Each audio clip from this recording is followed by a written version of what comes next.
Hello! Welcome back to the channel. Today we are doing a Patreon choice video chosen by my awesome patrons, and we are going to talk about the top 10 plotting structures according to ChatGPT, the queen of all AI. If you would also like to vote for whatever video you want to see in the future, go ahead and join the Patreon at this QR code. Links are also in the description for everything. We do a poll every single month for the Patreon choice video, and my comments are also always open if you have a video idea that's different from mine. So if you guys have video suggestions, hop over to Patreon, y'all. That being said, we're going to talk about those top 10 plotting structures according to ChatGPT. Let's get into it.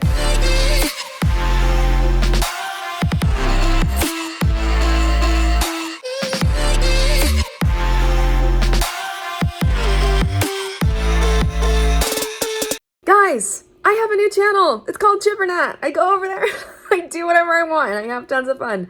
Go check it out if you think that that is something that is up your alley. I try to just have a good time over there, bring some joy to people's lives, people's days. Go give it a sub, a like, a comment, whatever, and let's talk about ChatGPT. Okay, so first we need to address the elephant in the room, which is the fact that ChatGPT doesn't seem to know the difference between like a narrative device, like a storytelling tool, like a Chekhov's gun, and a plotting structure. So I really had to pull ChatGPT's teeth with this one. That being said, after much hassle, here is the top 10 plotting devices according to ChatGPT. The 3-act structure, the hero's journey, the Snowflake Method, the Save the Cat, the 7-point structure, the Fichtean Curve, Kishotenketsu, Freytag's pyramid, the 9-act structure, and the story circle. For each of these structures, I'm going to let you know how ChatGPT described it to me. Then I'm going to go through kind of my thoughts on the structure, and then at the end, I'm going to rank each structure as to how easy it would be to use for a beginner writer. And then stick around till the very end of the video because that's what I'm going to rank them in order of 1 to 10, and we're going to see which ones I really like and which ones I really don't like. All right, starting off with a bang with the 3-act structure. ChatGPT describes the structure as a classic narrative structure, dividing the story into 3 parts: setup, confrontation, and resolution. So I'm kind of biased. I did a video about the 4-act structure, and I talk about why it's different from the 3-act structure. For me, the 3-act structure by itself just doesn't have enough differentiation between before and after the midpoint. That midpoint really changes a lot of things, and it's a very big, pivotal moment, and I think we lose some of that impact and effect in the 3-act structure. It makes it less helpful of a structure for me compared to the 4-act structure because that lack of differentiation between Act 2 and Act 3 that just makes it all Act 2 can lead to a lot of authors, including myself when I used to use it, suffering from what we call the muddy middle, which is when we get to the 2nd act of our story and we go, what the hell is going on? Where am I? Because we usually know how the story ends and how it begins, but we get to the middle and we get stuck. And I think that if you're using the 3-act structure, you might be a little bit more vulnerable to that. That being said, the 3-act structure is the basis for the 4-act structure. We gotta start somewhere. We gotta give it credit for that. Concepts featured in the 3-act structure, like the inciting incident, plot points 1 and 2, the midpoint, and the climax are absolutely foundational in storytelling. You can't really have a good story, in my opinion, without at least some of those, if not all. But this structure is not super character-based, which can result in much more plot-driven stories, and it won't really matter as much or stay in the reader's head as long for that reason. Ease of use for a beginner writer, I ranked it 5 out of 10. I think the 4-act structure takes that up to a 7 out of 10 just because of that 2nd act differentiation. Because for the 3-act structure, for it to really work for you as an author, you must have a good grasp of character motivation and development before you start, or else it's not going to be as helpful as we think. But it does spell out what needs to happen next enough that the structure sort of guides you through itself. So that makes it easier than some others. Next up is the hero's journey. ChatGPT says this is a structure that outlines a hero's adventure and transformation through various stages. I think the hero's journey is very automatically programmed into us as storytellers, as is the 3-act structure, and we'll probably find at least a variation of it within every story, no matter what plot structure whoever made that story used to create the narrative.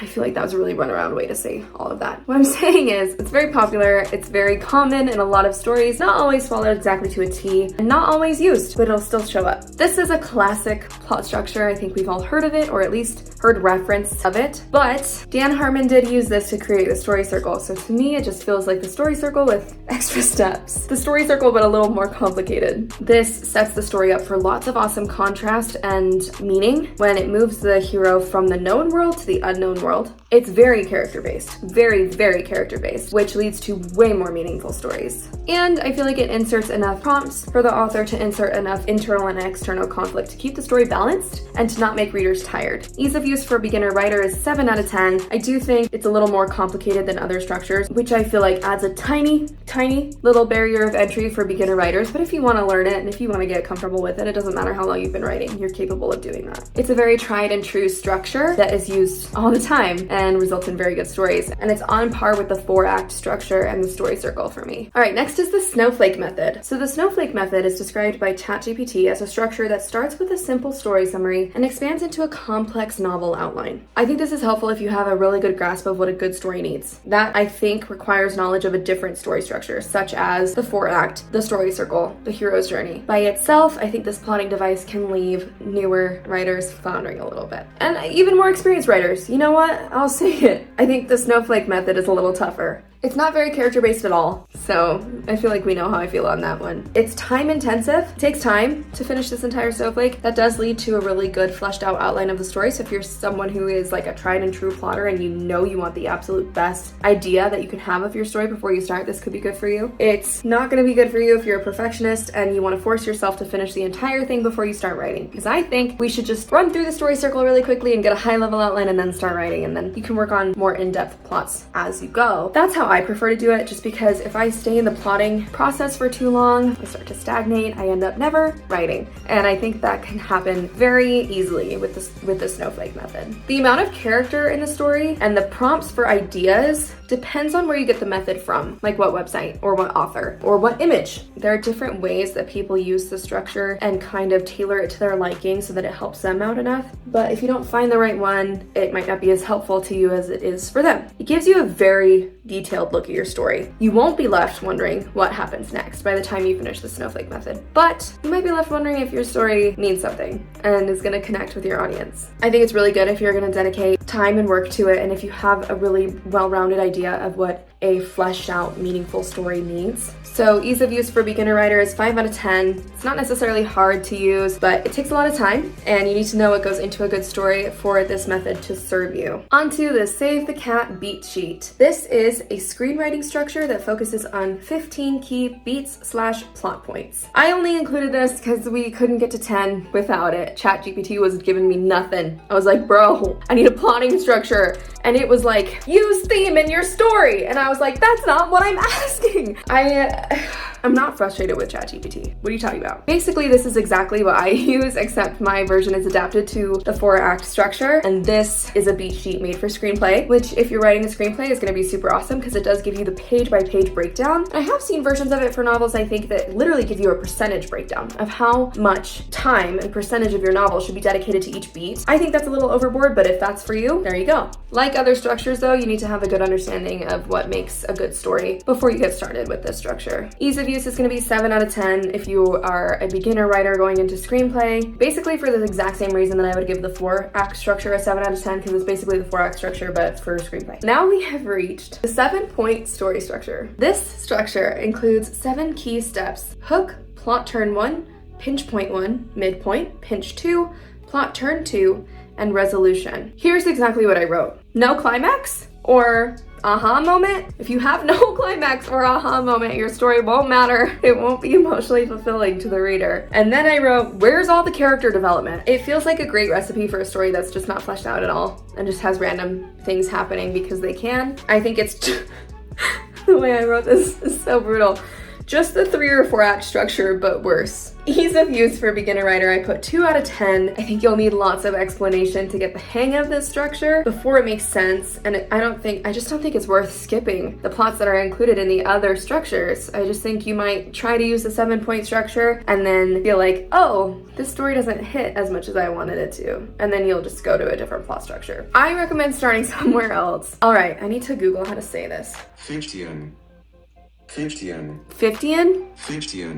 Fichtean. Fichtean. Okay. The Fichtean Curve is a dramatic arc that emphasizes rising tension, climax, and falling action without distinct acts, according to ChatGPT. But I think it's better explained as rising action broken down into a series of crises before it hits a peak and then resolves. It's similar to regular rising action, but the crises along the way are really emphasized, which, if you watch my scenes and sequels videos, is somewhat similar to how you should be writing stories anyway. But I think that this specific structure, if you're only focused on crisis and you're not using those other tools, it could tire out a reader really fast, especially if those crises that are coming up aren't character-based and they're just happening for fun because, oh, the Fichtean Curve says I need a crisis here, so wha-bam! And then we're like, but why? And you're like, the curve said. It just emphasizes the crises in a way that I feel like could make readers plot tired because it encourages a lot of external crisis. And if none of the crisis is internal, first of all, we don't need that much crisis, okay? Second of all, it should be a crisis because it's a crisis for the character, not just because, oh, this is something that typically logs in people's brains as a crisis or a problem, so I'm gonna put that there. Ease of use for beginner writer, 1 out of 10. I wrote an essay about this one. A beginner writer will need to be taught this structure and study it intently before they write a good story that doesn't exhaust readers and mean nothing. Also provides absolutely no guidance on pacing and what should be happening between each crisis and how to let readers breathe and what to focus on between each crisis, or even how to bring each crisis about by the domino effect events of the story. None of that is included. Again, if you have a pre-established understanding of story and character, I guess you could try it if you really want, but I think for beginners, this one isn't it. Now we have the one that's really tough for me to say, Kishotenketsu, a traditional Japanese structure that consists of introduction, ki, development, sho, twist, ten, and reconciliation, ketsu, without the traditional Western conflict, which was very interesting to me. I found this very intriguing. Going into this, I was very curious about how the lack of conflict would play out in this story. I looked up images and then the image was not helpful at all. Then I had to read an article on it. It seems really good for literary stories. I like the focus on the twist instead of a climax. Instead of building up to this climax that brings everything kind of crashing down, we build up to this twist that puts a new spin on everything and makes us see all the other events in the story a very different way. However, I'm not confident great stories will come out of this structure, and if you know of stories that are plotted with this structure, please tell me in the comments. I want to see. I think, especially for beginners, this will be hard to turn into a great story because every single story I've ever known of and enjoyed has conflict. So I don't know about that one. Ease of use for beginner writer, I put 2 out of 10. It seems very artsy and literary, but it doesn't feel like a great way to build a really intriguing and especially relatable story due to the fact that absolutely no conflict or tension is involved. It's a good recipe for a very slow-paced, artsy, flowery, literary piece that requires a lot of experience in writing to pull off. Honestly, I've been writing since I was a kid, and I have a published book, and even I don't feel very confident in my ability to do this structure well. Next is Freytag's Pyramid. Similar to 3-act structure, but breaks down rising action into a series of steps: exposition, rising action, climax, falling action, and resolution. Pretty basic. We've all seen it. It's like the basic building block of all the other structures. There's absolutely no character focus. There's only 7 points, whereas if you used a different structure, you would get a lot more development in there with the extra points. Those points are there for a reason, you guys. They're not just there for fun. So I definitely do think this structure is missing something. I don't have much else to say about it, except that we've all seen it, and we've all also looked for other plot structures, because this one just isn't that helpful. Ease of use for a beginner writer is 3 out of 10. It doesn't provide much direction and it's not character focused at all. Next is the 9-act structure, which right off the bat strikes me as a hell of a lot of acts. This is an expanded version of the 3-act structure, providing more granularity in plot development. My first note is, don't like it. LOL. My second note is, okay, I just don't like the name of the first act. What does that mean? What does that mean? Someone toils through the night? No. Who is toiling and why? Similar to the 7-act structure, this one is fine, but there are more developed structures out there. Again, doesn't have character development baked in. It does make it very clear that you're going for one goal, and then after the midpoint, you're going for a new goal, but it's not quite clear enough to make the switching of the goal helpful or meaningful. And what is my first goal supposed to be? What is that supposed to be based on? What is it supposed to mean? What is my second goal supposed to be? None of that exists in this structure. Ease of use for beginner writer, 4 out of 10. It provides some direction, but not enough, in my opinion. No evident use of theme or meaning or character development, so I would just choose a different one. And finally, we have the story circle.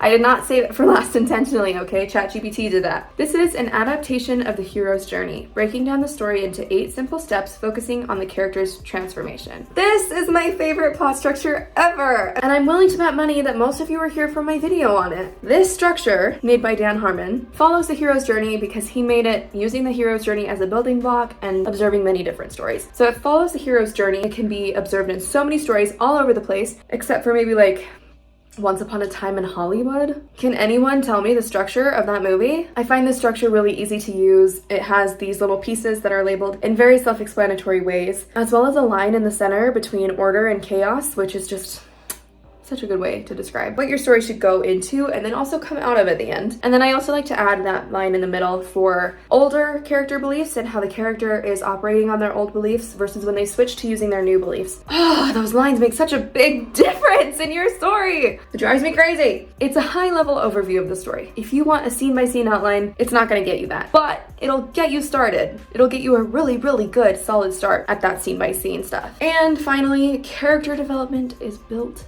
in. It makes it so easy to develop your characters, you guys. You cannot use the story circle effectively if your character is underdeveloped, and that's why I love it. I don't know if you can tell from this video, but character development is so crucial to a good story. And having a plot structure like this that walks you through it and literally ensures that your character is developed, so nice. I still sometimes even get caught on, oh, it looks like my character's not developed enough because I don't know my story circle yet. It's helpful. Ease of use for beginner writer is 8 out of 10. It's not 10 out of 10 because it still can be challenging because plotting is challenging. But I think the story circle is just about as easy as it gets. It's also not a 9 or 10 because, again, it's a more high-level look at your story. It's a high-level structure, and you're going to want to pair it with another structure to get that in-depth look at your story that you're wanting, if you're wanting that. So I usually will go do the story circle, and then I'll go ahead and do the 4-act structure next. I recommend that you do that. I recommend that you always start with a story circle, and then you go use it in conjunction with something else, because it's just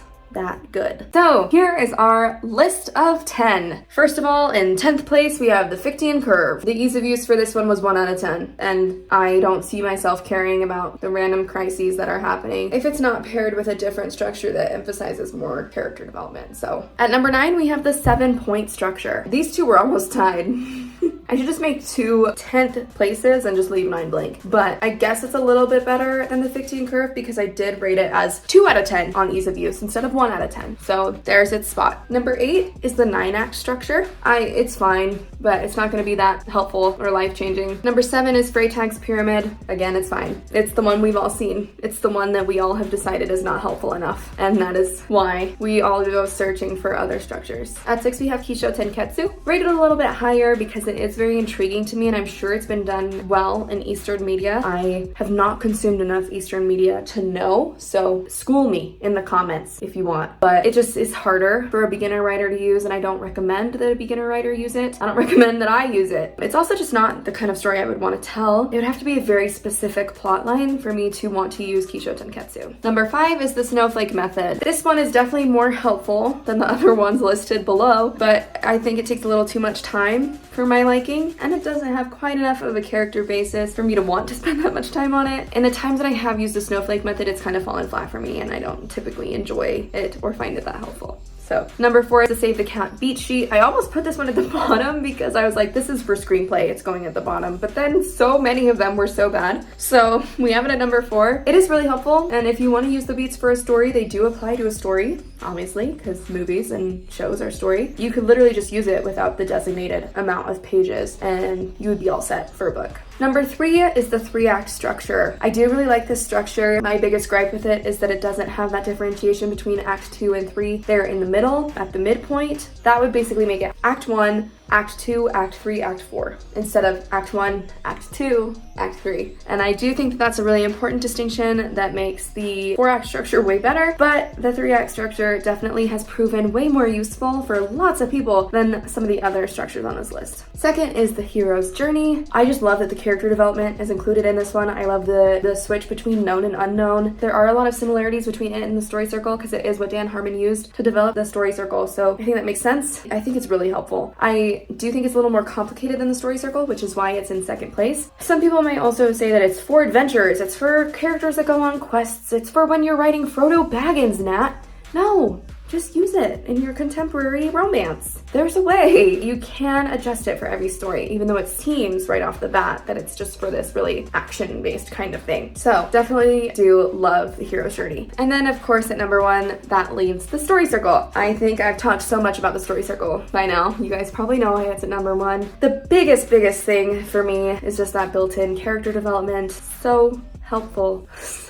So helpful. I'm giggling because I'm thinking of what happens if you don't develop your characters, okay? Go use the story circle. It's definitely my top rated one. If you disagree with me on any of these, it's totally fine. You can say your piece in the comments if you want, and maybe I'll learn something that I didn't know about these plot structures. A lot of them I hadn't heard of before this video, so ChatGPT did do its job in at least finding me some structures I hadn't seen before. What it didn't do its job in was just listening to the words of my question, but it's fine. I hope you guys enjoyed this video. I hope it's helpful to you in choosing the plot structure that you want to try. If you want to be out there and try all of them, I thought of doing that, and then I looked at some of them and I was like, no, go do whatever works for you. The point of this channel is just to help you find that. Thanks so much for being here. Thanks so much for watching. You guys rock, and I will see you next time. Happy trails.